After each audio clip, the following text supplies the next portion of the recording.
Rahul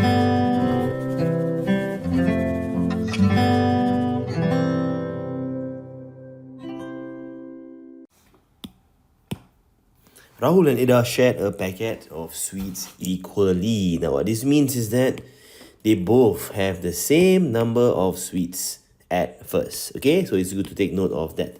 Now after Rahul gave away 35 sweets and Ida bought another 19 sweets, Ida had 3 times as many sweets as Rahul.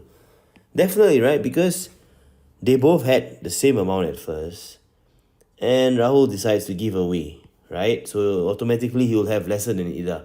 And furthermore, Ida went to buy another 19 sweets. So at the end of the day, Ida had 3 times as many as Rahul. So the question is this: how many sweets were in the packet at first? Now to do this effectively, you can actually draw a model for a Rahul and Ida.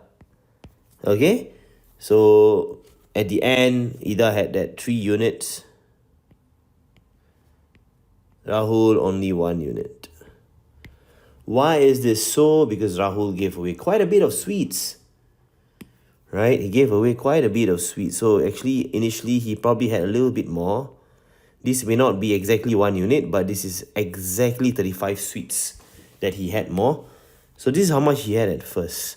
Well, if you consider Ida, right? Ida actually didn't have so much, right? She bought 19 sweets. So initially, she had lesser. Lesser by how much?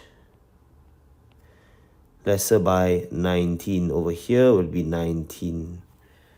Okay? So why do I have the dots here and here to be the same for both of them? Because both of them, at first, they have the equal number of sweets. Alright? So equal number. So this is how much Ida had at first. Rahul also somewhere there as well. These two parts are the same.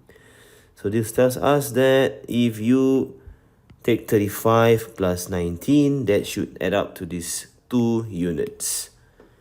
2 units should be 35 plus 19. 2 units is equals to 35 plus 19, that is 54 sweets. We can then find 1 unit. 54 divided by 2. 27 sweets in 1 unit. But remember, Rahul, yes, he had that 1 unit at the end, which is 27 sweets here. But at the start, he had 35 more, right? Because he gave away that 35. So 27 plus 35, this is how much Rahul had at first. So that would be 62. But remember, they are sharing this packet of sweets equally, which means that if you consider both of them, it will be 62 times 2. This is how many sweets were there in the packet at first. 124 is our final answer for this question.